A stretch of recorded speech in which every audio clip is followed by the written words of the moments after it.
Philadelphia Imana iratsinda. Yemwe bene data twenyine twisuzume imirimo yacu nitukahagarara imbere y'Imana turaba kazuyazi, kuko mu gihe cyose umuntu ari kazuyazi ku murimo w'Imana, ijambo ry'Imana riravuga ko ndugakonje ndubire ngiye kukuruka. Yesu adufashe kandi atugirire neza. Uyu mwaka si umwaka wo kwemera Imana bashe kuturuka. Uyu mwaka ni umwaka wo kutaba kazuyazi cyangwa se ukonje. Tugomba kugira imbaraga ku murimo w'Imana, tugomba gukiranuka ku murimo w'Imana, mirimo yacu igomba kunezeza Imana. Yemwe abantu basinzire ku murimo, yemwe abantu mwasubiye inyuma muvuye mu bushake bw'Imana, yemwe abantu musigaye mufobya by'Imana, yemwe abantu mubuza abandi kwinjira ku marembo, yemwe abantu musubiza abandi batakora mirimo myiza. Uyu munsi Imana iravuga ko kuko utakora iki, kuko uri kazuyazi udakonje ndubire ngiye gukora iki, kukuruka. Se Imana ijambo itubayemo ngiye kukuruka. Mane maze kuruka umuntu uzaba wande, mani irutse umuntu tuzabona ubugingo, mani irutse umuntu ibyifuzo tusaba mano duhe izaduha gute maze kuturuka. Zanibiye byacu byo kwisuzuma uyu mwaka bene data tubashe kugendana n'Imana nk'uko bikwiriye, duhagarare neza ku murimo wa data, tuwongere tena buri muntu yisubireho. Turabashubuje mu izina rya Yesu Kristo. Ni Pasteur Serugendo Dismas uturuka mu itorero Pentecote de Réveil Philadelphia. Turashima Imana uyu munsi mwiza yatugejejeho turi bazima, tugiye kuvuga cyangwa kuganira ku bw'ubutumwa bwiza bwa Yesu Kristo. Reka tubanze tusenge. Mana nyiri icyubahiro, tunejejwe nawe kubwo kuturinda no kutuyobora kwawe.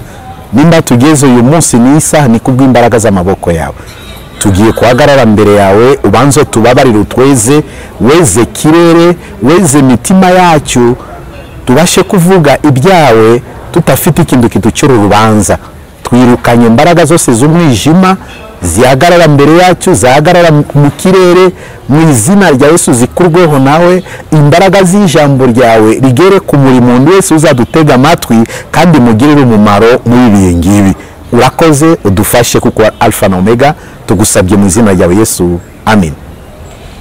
Tunejejwe n'Imana kubw'iki gitondo cyiza nguko twabivuze. Tugiye kuganira kubw'iri jambo ry'Uwiteka.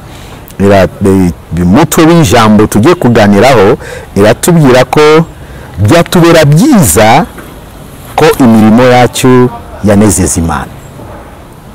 Umukristo, umukozi w'Imana n'umuntu wese ku isi, kiremwa muntu cyose, byakubera byiza imirimo ukora ibashe kuba mirimo inezeza Imana. Oriyo ko Imana yatureba ikaducura urubanza. Yesu atufashe kandi atugirire neza. Byatubera byiza iyi mirimo ukora, cyane cyane abantu bafite inshingano mu itorero, bafite muhamagaro w'Imana. Byakubera byiza imirimo yose ukora ibashe kunezeza Imana mu bwami bwo mu ijuru. Reka tusome ijambo ry'Imana. Itangiriro igice cya 3 turasoma magambo magufiya, murongo wa 7 wa 8. Ni inkuru abantu bose bamenyereye, kandi tukabifata nk'inkuru isanzwe, tutazi ko ari mu nyigisho cyangwa se musumwe natwe tukurikije izi nyigisho tukayishira mu bikorwa, bizatubera umugisha mbere w'Iteka. Ibya Kayini na Abeli, nukore ibyiza nduzemerwa, ariko nudakore ibyiza ibyaha tugira ku rugi, kandi ni wowe ubyifuza, ariko ukwiriye kubitegeka. Kayini abwira Abeli murumuna we, Kayini abwira Abeli murumuna we, kandi bari mu gasozi. Kayini arahagurikira Abeli murumuna we aramwica. Ni inkuru z'abantu babiri, inkuru za Kayini na Abeli. Aba bari abavandimwe bavutse mu muryango umwe, ariko twabafata ng'itorero, kuko tukunda kuvuga gusa itorero rya Kristo, ariko mu yandi magambo ari itorero rya mbere ni itorero ryo mu rugo, kandi itorero ryo mu rugo ni umuryango w'umuntu, ntabwo dukunda kwita ku itorero ryo mu rugo. Itorero ryo mu rugo umuyobozi wayo twamugereranya na papa w'urugo, umwungirije tumugereranya na mama w'urugo, abakristo bw'iyo torero yo mu rugo ni abana n'abandi bavandimwe baba muri urugo. Sasa ibyacu byose twita ku itorero rya Kristo gusa, ariko itorero ryo mu rugo mumenye ko nayo Imana irayireba kandi tuzabazwa by'itorero ryo mu rugo. Niyo mpamvu tugomba no kwita ku itorero ryo mu rugo no kuryigisha no kuryiyobora nk'uko bikwiriye. Sasa turafata mu rugero rw'itorero.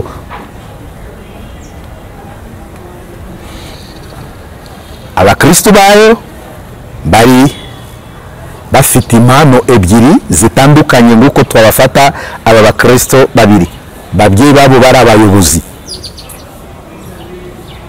Impano ebyiri yari kuba abakristo, kandi izo mpano Imana ituha impano na niyo inshingano zawe zo gukorera Imana. Nimba Imana yakuhaye impano y'uburirimbyi, ube umenya ko iyo mirimo y'uburirimbyi niyo migisha yawe izaturuka. Nimba Imana yakuhaye impano y'ubuvugabutumwa, kora neza uwo murimo ibashe kunezeza Imana, kuko niyo azabonekamo ubutabazi bwawe. Nimba Imana yakuhaye inshingano yo kuyobora intama, ubikore neza ubikunze, kuko hari azabonekeramo umugisha wawe. Kenshi abantu benshi barasuzugura impano, bamwe bagashaka gusa impano y'ubuhanuzi, ariko menye ko Imana ntabwo ipfa kutanga impano itabanje kureba igipimo cy'umuntu, byiringiro by'umuntu. Se azayishobora, azakora neza murimo wanjye, azihanganira ibibazo byose abahanuzi banyura nabyo, bahura nabyo. Ni igipimo tubamo. Hano Bibiliya iratubwira Kayini yari umuhinzi, niyo mpano ye Imana yari yamuhaye. Abeli yari umworozi, bakora uwo murimo, ariko se wabo akabigisha no kubatoza umucyo wo gusenga Imana no gutambira Imana ibitambo. Yesu atufashe kandi atugirire neza. Kwigisha abana gusenga no kumenya ko ni ingenzi kutambira Imana ibitambo, kutangira Imana ituro. Twebwe twari abana bato, kenshi na kenshi umunsi wo ku cyumweru tujya mu materaniro, twavaga mu rugo, ababyeyi batufatishije bagushira ituro ku mufuka, ati ubona bagiye gutanga ituro, waguruke nawe ugende ukora utange.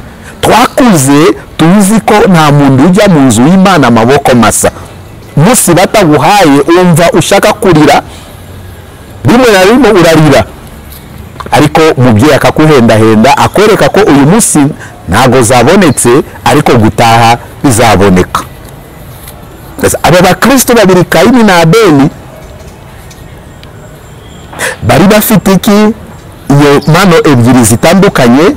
Kayini yari umuhinzi, Abeli yari umworozi. Basenga Imana mu gukorera kwabo Imana, mu kwizera kwabo Imana, Imana yagiye ibafasha, ibahesha umugisha buri muntu ikurikije mirimo ye yakoraga. Umunsi umwe byababera byiza bajya gutambira Imana ituro, gutamba ibitambo y'umusaruro y'umugisha buri muntu wese yabonye. Natwe Bibiliya dukunda kugerageza Imana tuyitangira 1/10 bikurikije umugisha twabonye. Yesu adufashe kandi atugirire neza.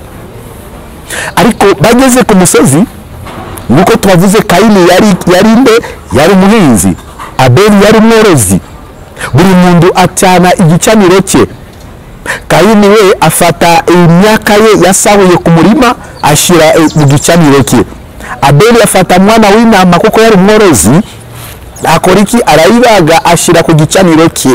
Buri muntu atangira gutabaza Imana, buri muntu atangira gusengera ituro rye. Se ube ugira n'ingeso yo gusengera ituro ryawe mbere yuko ujyana mu nzu yayo. Uyisabire umugisha ku giti cyawe wenyine, uyisabire ko Imana ibashe kwakira uwo mugisha wawe. Yesu ashimwe kandi ahabwe icyubahiro. Mirimo myiza dukora igomba ibe mirimo inezeza Imana. Imana si ngombwa itugaye. Iyi minsi abantu benshi barifuza gukorera Imana, ariko gukorera Imana si mikino. Yindi mirimo yose izasiga, valeur yayo izarangirira hano ku isi. Ushaje uhabwa pension bagakura ku murimo, urwaye budakira bakwagarika ku murimo. Ariko mirimo myiza twakoreye Imana bene data izatwerekeza mu bwami bwo mu ijuru. Iyi minsi twasanze iki? Twasanze ko Satani aturangaza atashaka ko dukora mirimo myiza y'Imana. Benshi basigaye bafata mirimo y'Imana babona ko ari mirimo y'abakozi b'Imana, ba pasiteri. Ibyo dukora mu rusengo tukabona ko iteraniro rya pasiteri mirimo niye. Oya, mirimo na ya data. Pasiteri nawe ni umukozi ku murimo. Twese turabakozi ku murimo. Niyo mpamvu tugomba kwiga kubikora byiza, dufatanya amaboko, tusabirana, tugirana umutima w'urukundo, tukomezanya, kuko twese tuzahemberwa iki? Wa murimo mwiza twakoze. Uwiteka abafashe kandi abagirire neza. Buri muntu ahagaze mbere y'igicaniro cye amaze gushira igitambo cye ku gicaniro. Simbizi abakera bari bafite umuco yo kugaragaza ko Imana yishimiye igitambo cyanjye, cyangwa se Imana itabashije kwishimira igitambo cyanjye. Ube ujyana ituro mbere y'Imana, nawe gerageza ubone ko iri turo ryanjye ryanezeza Imana, iyi mirimo yanjye yanezeza Imana. Ndukavange mirimo y'Imana n'indi mirimo, ndukaheshe indi mirimo agaciro kuruta mirimo y'Imana. Imirimo ihesha indi mirimo umugisha ni ugukorera Imana. Yesu ashimwe kandi ahabwe icyubahiro. Bibiliya iratubwira iki? Cyangwa se mu banditsi baravuga ko uwo mwanya umuriro uva mu ijuru umanuka ejuru y'igicaniro cya Abeli. Umwotsi urazamuka ku kirere, byagaragaza iki? Ikimenyetso yuko Imana ishimiye igitambo cya Abeli. Ariko Kayini bandi bakunda kumuvugaho tugambo twinshi, ati yagiye afata ya imyaka idakwiriye, twadusigazwa twatundi tutakuze neza, niyo afata ashirira iki? Ashirira Imana. Ariko Imana yo inezezwa n'igitambo cya Abeli. Kayini abonye ko Imana inezejwe n'igitambo cya Abeli, agira umutima w'ishari. Uyo ko anezera avuga ko Imana yatugendera iwacu mu rugo. Nanjye uyu munsi nuko Imana itanezejwe n'ibitambo byanjye, ariko ikanezezwa n'igitambo cya murumuna wanjye, reka nanjye mwigeho nzabashe gukora ibyiza, kindi gihe twese hamwe Imana izashimishwe n'igitambo cyacu. Yesu atufashe kandi atugire neza. Sasa nyuma y'ibyo niyo twasomye ijambo Imana iratubwira ko nukora byiza nduzemerwa. Yewe mu Kristo nukora byiza ntago uzemerwa. Mukobwa ku murimo w'Imana nukora byiza ntago uzemerwa. Muhanuzi ku murimo w'Imana nidukora byiza ntago tuzemerwa. Abavuga butumwa ku murimo w'Imana nidukora byiza ntago tuzemerwa. Mani bazambe Kayini.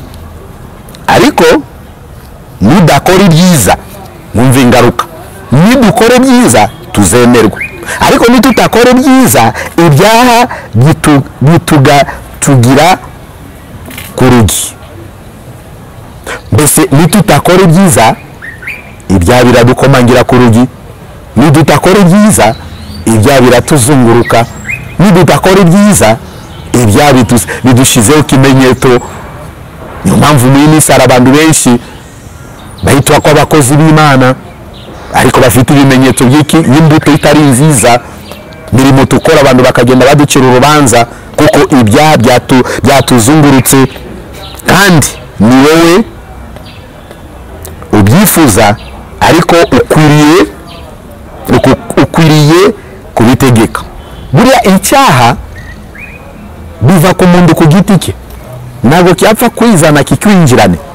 Wowe utifuje, utararikiye, utakunze, ibyaha byizana ku muntu ku giti cye.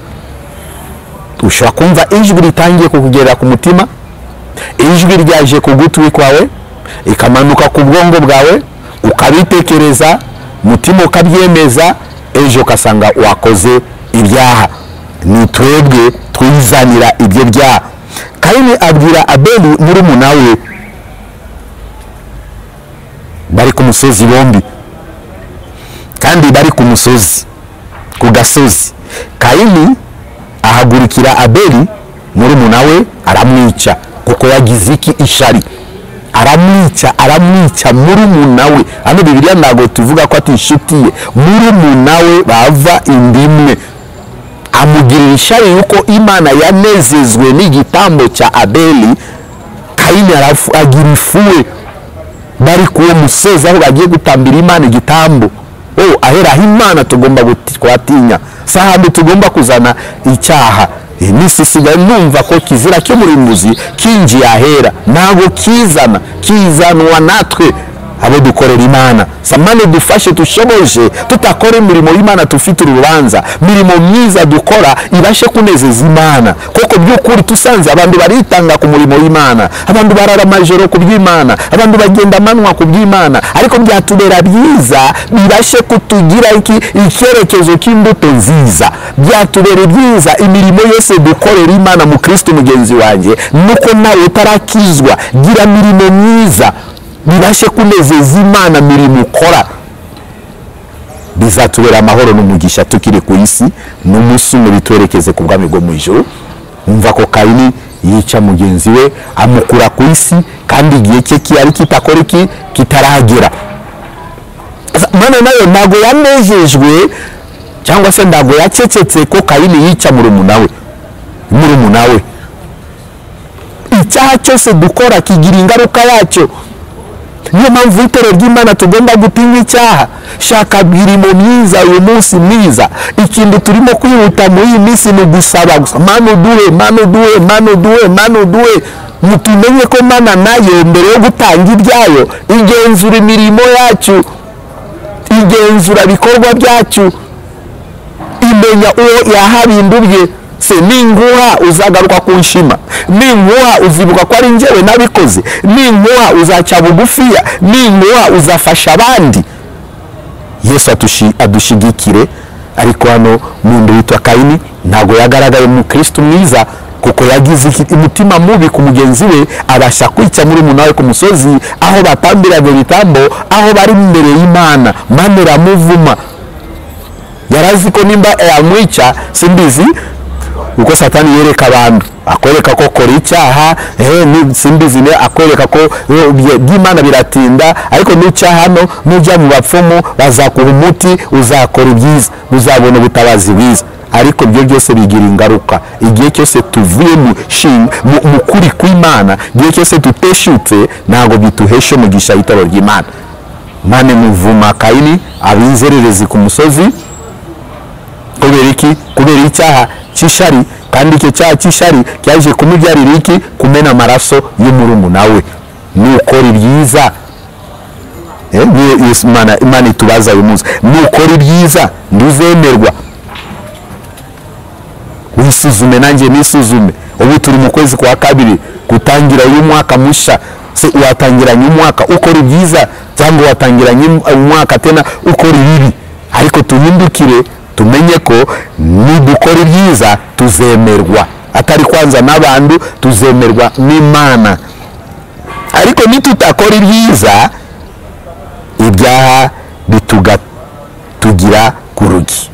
Twasubiye tena mu ijambo, nukora ibyiza nduzemerwa. Iyi minsi ariko nutakora ibyiza, ibyaha tugira ku rugi. Iyi minsi turimo, ibi bihe byo gutangiza umwaka, wafata ingamba yo gutangira umwaka ufite iki?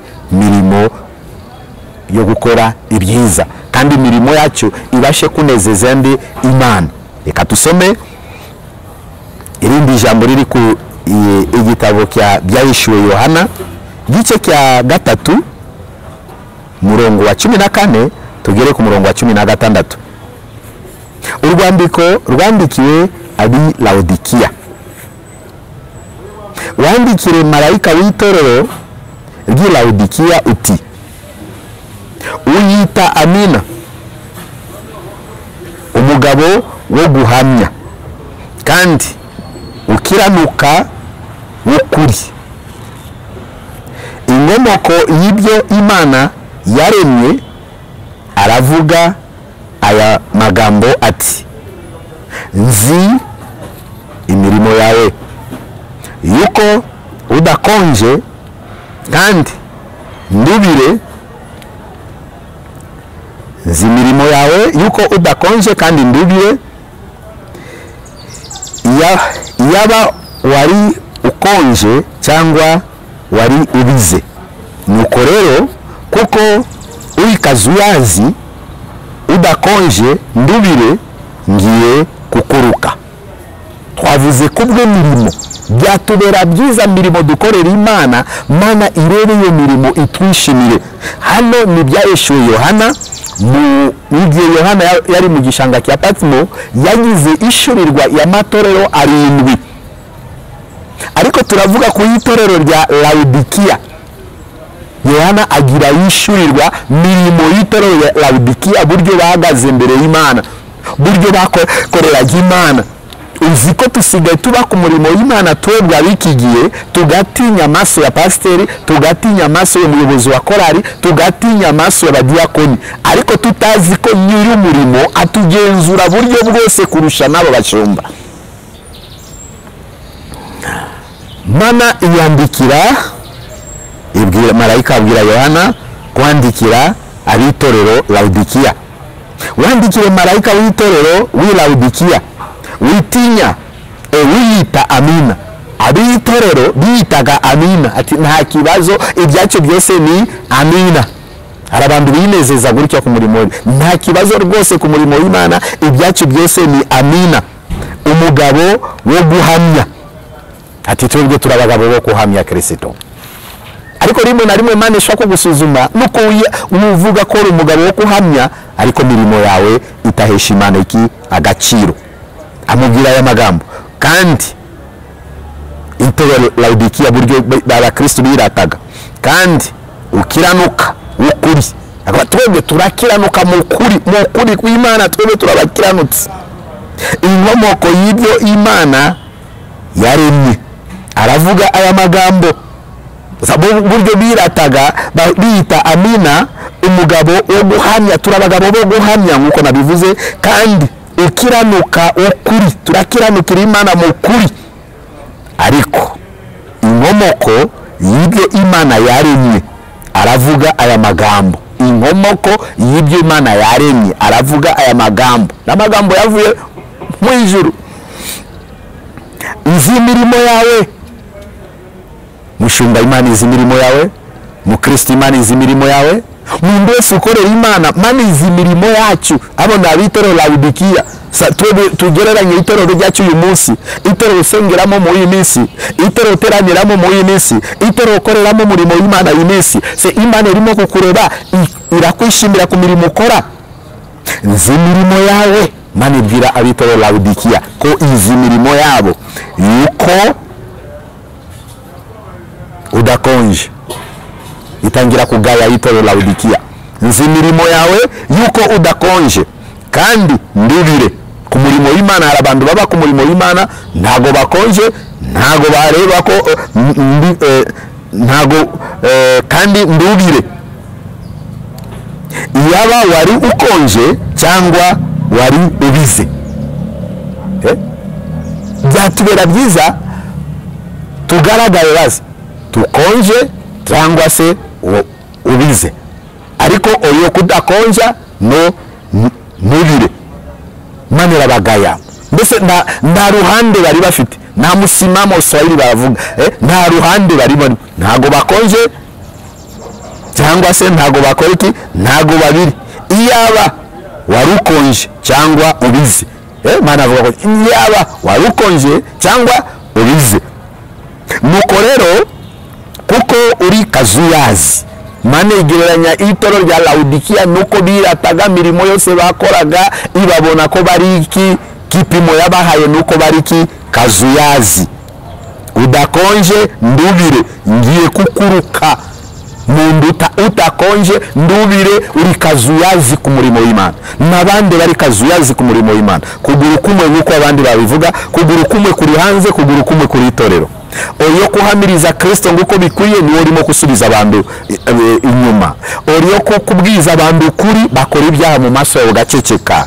Oyo kugira abantu nama uravuga ko ibyo nibyabo birabareba. Se wakwita kute ko umuhamya wa Kristo mu gihe urimo kureba abantu bakora ibibi wowe gaceceka? Aho manera avuga ko kuko utakoze iki ndubire iyaba wari ukonje cyangwa ubize, nuko rero kuko uri kazuyazi yemwe bene data twenyine tuyisuzume mirimo yacu nitukahagarara imbere y'Imana turaba kazuyazi, kuko mu gihe cyose umuntu ari kazuyazi ku murimo w'Imana ijambo ry'Imana riravuga ko ndugakonje ndubire ngiye kukuruka. Yesu adufashe kandi atugirire neza. Uyu mwaka si umwaka wo kwemera Imana ibashe kuturuka. Uyu mwaka ni umwaka wo kutaba kazuyazi cyangwa se ukonje. Tugomba kugira imbaraga ku murimo w'Imana, tugomba gukiranuka ku murimo w'Imana, mirimo yacu igomba kunezeza Imana. Yemwe abantu basinzire ku murimo, yemwe abantu mwasubiye inyuma muvuye mu bushake bw'Imana, yemwe abantu musigaye mufobya bw'Imana, yemwe abantu mubuza abandi kwinjira ku marembo, yemwe abantu musubiza abandi batakora mirimo myiza. Uyu munsi Imana iravuga ko kuko utakora iki, kuko uri kazuyazi udakonje ndubire ngiye gukora iki, kukuruka. Se Imana ijambo itubayemo ngiye kukuruka. Mane maze kuruka umuntu uzaba wande? Mane irutse umuntu tuzabona ubugingo? Mane irutse umuntu ibyifuzo tusaba Mana duhe izaduha gute maze kuturuka? Zanibiye byacu byo kwisuzuma uyu mwaka bene data tubashe kugendana n'Imana nk'uko bikwiriye. Duhagarare neza ku murimo wa data, tuongere tena buri muntu yisubireho, yongera avugurure imirimo ye ibashe kuba mirimo myiza inezeza Imana, yaba mu itorero yaba hanze y'itorero tubashe kunezeza Uwiteka kandi bizatuberera byiza. Haleluya! Imana ishimwe kandi yabwe icyubahiro. Mana yacu ifite byose, ibyo wifuza byose Imana irabifite, kandi ibibazo byose dufite kuri iyi si na wundi watuba bisubize by'ibyo bibazo ni Imana yenyine gusa. Yesu agufashe kandi atugire neza. Burwayi ufite yizera Imana, Imana irakiza abantu. Ubukene dufite tuyizera Imana, bushomere dufite tuyizera Imana. Ikingenzi gusa tugire mirimo myiza inezeza Imana. Ari abantu bibaza se njyewe nagira mirimo myiza nkennye, nagira mirimo myiza ndi umushomeri, ariko kugira mirimo myiza si kuvuga ko ari bukire, kuko ari abantu benshi bafite ubutunzi bw'isi nta mbuto y'imirimo myiza bagaragaraho. Mirimo myiza turuka ku mutima wo gutinya Imana, mirimo myiza turuka ku mutima wo kubaha Imana. Yesu abafashe kandi abashoboje buri muntu wese uzadutega amatwi ku ijambo shaka kugira imirimo myiza, kuko mirimo myiza izakuhesha umugisha. Hano Petero yabajije Kristo avuga ko mwami ko umuntu wasize umuryango we agasiga ibye byose azahabwa iki? Yesu ashimwe. Ariko Yesu yamuhaye igisubizo, si kuvuga ko wemeye gusiga umuryango ugakurikira Yesu ube ubitekerezaho, kuki nasiza abanje, kuki nasiza ibintu byanjye nkurikira Yesu. Yesu ayemera umuntu ukora mirimo mibi, Yesu yanezezwa n'abantu bakora mirimo myiza. Ariko ku murimo w'Imana bigusaba buri gihe cyose ube usuzuma mirimo yawe mbere y'Imana, iranezeza Imana cyangwa se mirimo yanjye ni kazuyazi ku murimo w'Uwiteka. Sasa umuntu wese Petero yabwiye Yesu aramubwira, umuntu wese wasize umuryango ayasize ibye akasiga umuryango we akankurikira azakubirwa inshuro igihumbi ibyo yari afite n'umunsi umwe abona iki? Bugingo buhoraho. Ntabwo ari abantu bose bari akazuyazi, ntabwo ari abantu bose bari ku murimo bakora ibibi niyo bazakubirwa, ariko wa muntu ukiranukira Imana, wa muntu ufite umutima wo gutinya Imana, wa muntu ufite umutima wo kubaha amategeko y'Imana, wa muntu ukora neza murimo w'Imana agakomeza abandi akayobora abandi mu kuri no mu mwuka akahinduka umushitsi ku murimo w'Imana, azahabwa umugisha tukiri hano ku isi n'umunsi umwe abona ubugingo buhoraho. Ijambo nari mfite niryo bene data, Imana ibaho umugisha, Imana ibashoboje. Twese hamwe tugirane inama, dufatane amaboko, dusengerane ku babishyumba batuyobora kugeza ku rwego ruri hasi, kugeza ku bakristo mu itorero no mu miryango yacu, tugire mirimo myiza. Imana izatwishimira mu gihugu cyacu, tuheshe umugisha mu miryango yacu, tuheshe umugisha mu itorero ryayo ituheshe umugisha. Tugiye gusenga Imana. ntucike intege, turacyari mu itangiriro ry'umwaka. Gira gusa mirimo myiza, wizera Imana ko izakugirira neza. Urakoze Uwiteka Mana Israel, tunejeje nawe kubw'uyu munsi mwiza, tunejeje nawe kubw'ijambo ryawe, turi imbere y'ubwiza bwawe, twagejeje gutuma mu bwoko bwawe. Ubanzo tubabarire Data muri iyi minsi yo kutangiza umwaka. Mitima ya benshi iri kure yawe, mitima ya benshi ifite ubwoba, benshi barimo bacika intege, benshi bavuye mu bushake bwawe, benshi babirimo batabirimo. Ariko ubanze weze itorero, ubanze weza abamagawe, ubanze abafite umuhamagaro wawe, abakora umurimo wawe mu buryo butari bwiza, aho dushira indege ngeya, aho dudakiranuka, aho twasubiye inyuma, aho tusigaye dufata mirimo tukareka ko ari mirimo y'abantu. Ubabarire ababyeyi ku murimo, ubabarire abagabo ku murimo, ubabarire urubyiruko ku murimo, ubabarire Kristo abafite muhamagaro bose, mwami mwiza bahagarariye abandi ku murimo.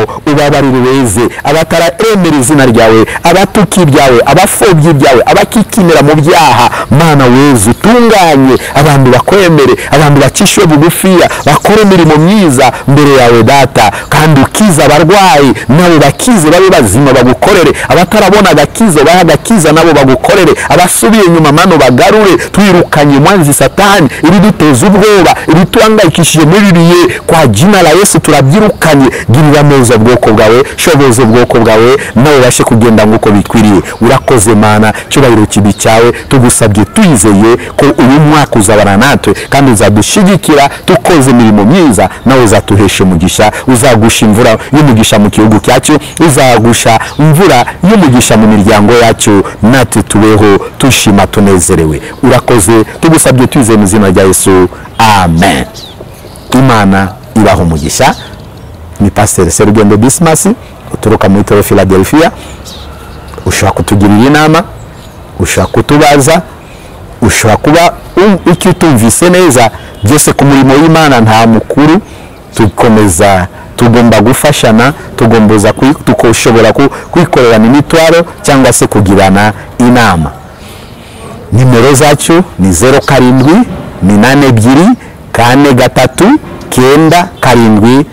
0782439754.